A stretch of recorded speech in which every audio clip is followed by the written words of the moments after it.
a 56% SLA compliance to over 85-90% SLA compliance. All right, that's a good measure. And what else? So this whole process design also gave us an 18% productivity increase on the Mm. inbound side of the process, or the inbound productivity increased by 18%. Mm. All right. And how did that happen? Because of the Uh, same it, same. yeah, it's just by redesigning the process, removing all the waste or scrap, whatever we want to call it. We usually use the Mm. word scrap, or we usually use the word waste. It's part of the continuous improvement or the process improvement phase. So by removing redundancy, by removing waste in the system, we were able to generate an 18% productivity gain. What else? Also, were you Um, kind of like recognized for all these efforts, given any uh, awards, anything of that sort? those things don't Or happen in no, Amazon. Amazon doesn't do that.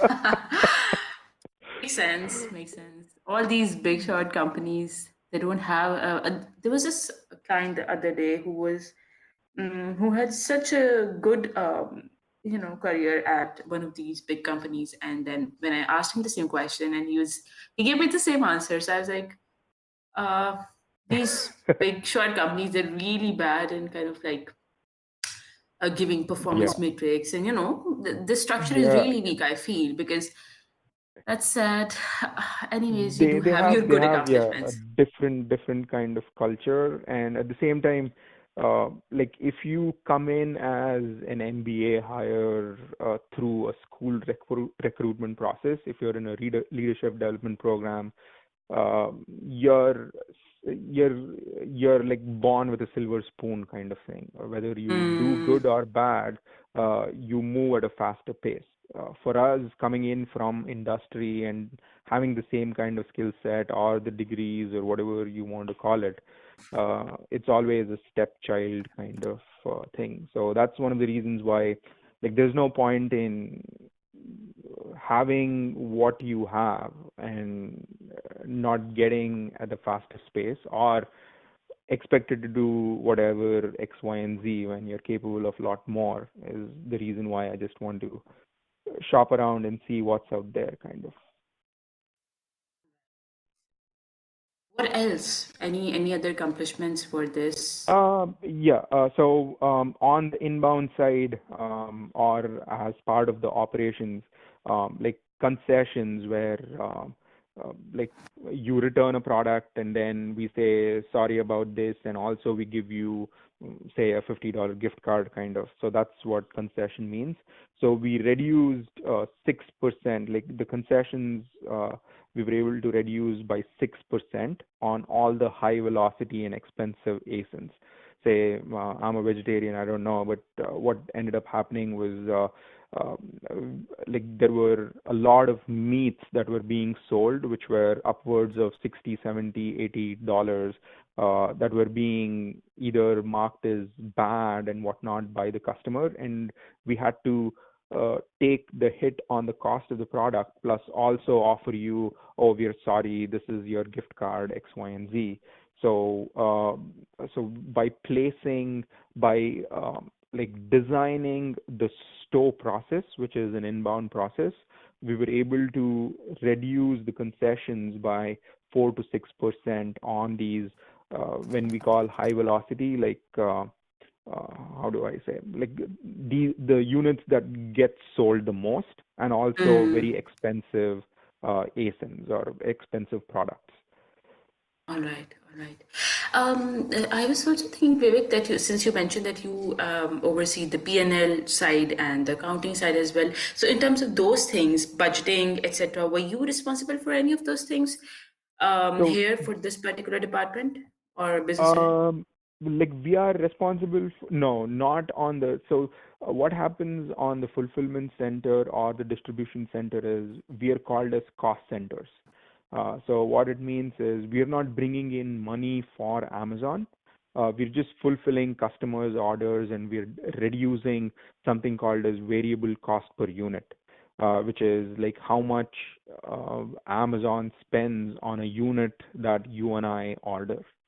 So, like my P&L experience is only from next year solutions and before that. And what we are responsible for as part of being Amazonian or part of this fulfillment center thing is we try to reduce the cost by increasing the productivity for the site. These were the two main metrics that you were kind of like had in mind. Can you repeat that?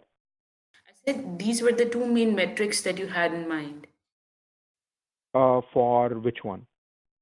for this Amazon Fresh.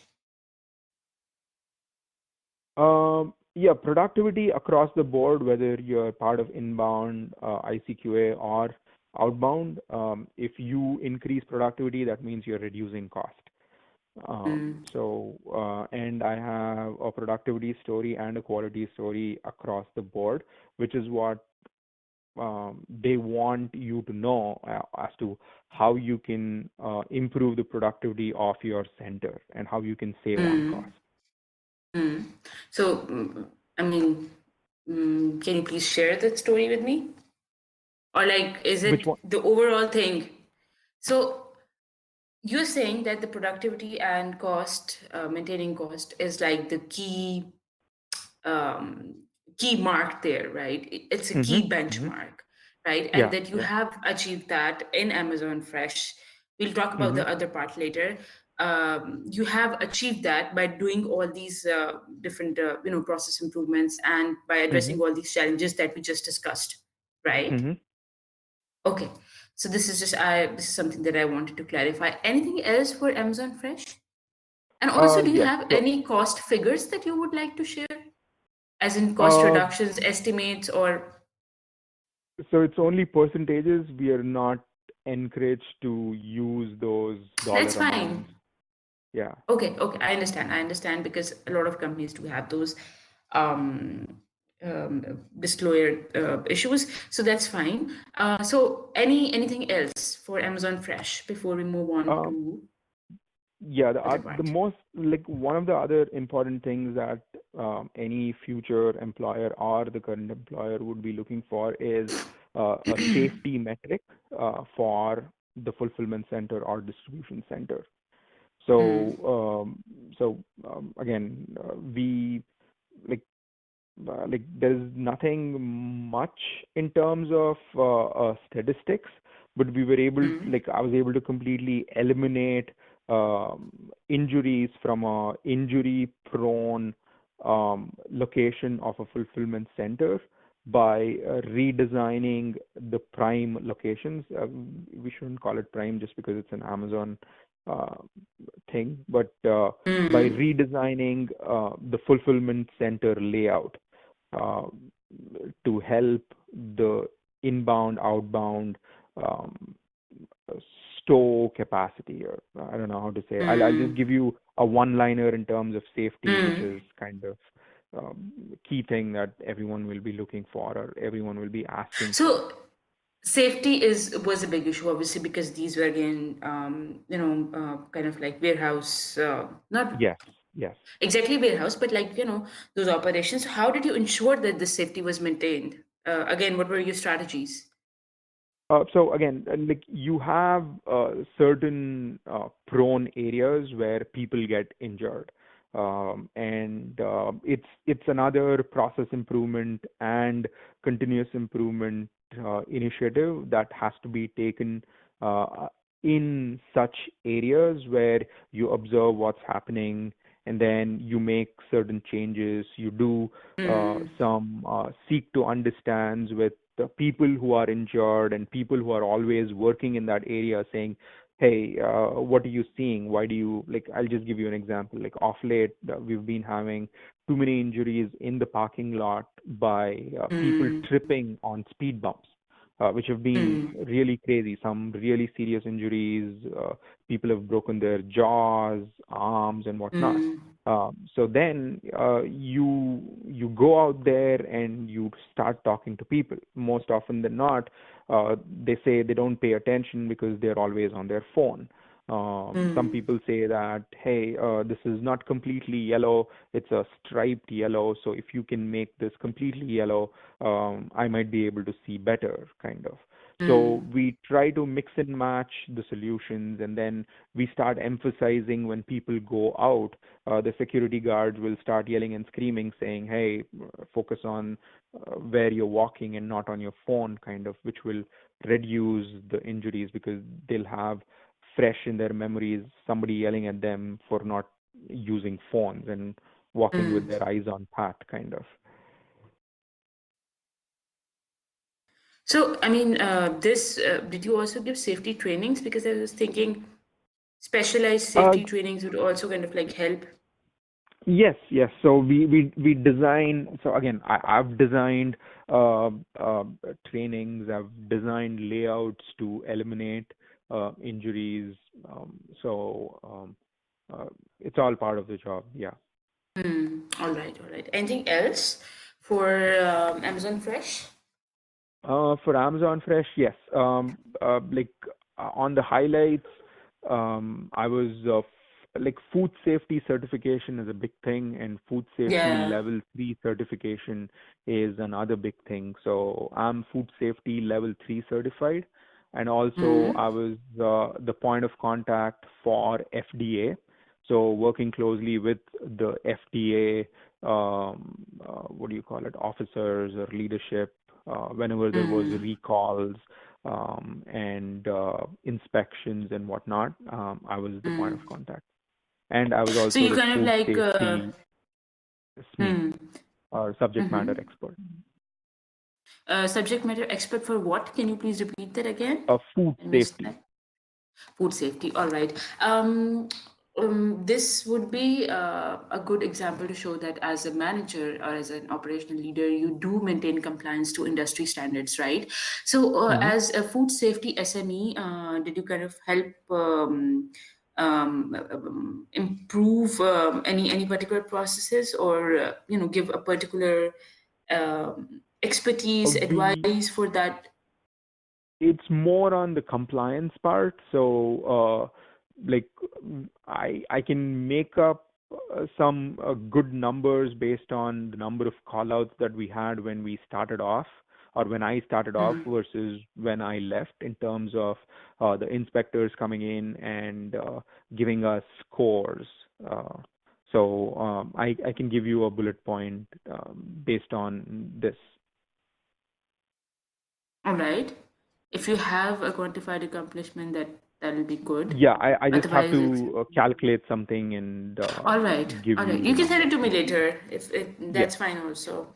Okay. So having said that, let's just talk about the Amazon.com, the robotics building. So you mentioned that this was a new launch out of the 8 to 10 launches that Amazon does every year, and then you took over to kind of like lead the complete life cycle, end to end. Again, No, you mentioned again, not the only one, but mhm. out of hundreds of leaders, yeah, I'm one of them. Yes.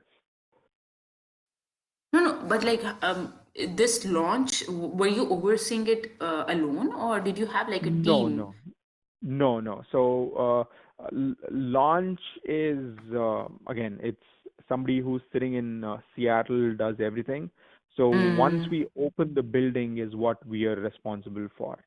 Um, so it's like a So, contractor comes in, builds everything, and they walk away, and mm. then they give the keys to us, and we have to figure things out, and nothing works to start off with, and then we have to make everything work and get ready for the holiday season. So, and correct me if I'm wrong. So, what I Hmm. get from this is that you oversee post go live kind of like Yes, operations.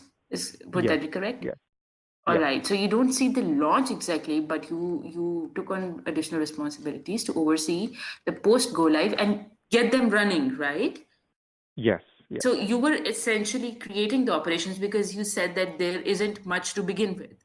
and then Mm-hmm. you worked around that thing to kind of like bring it to the market or make it available for the users within a particular timeline.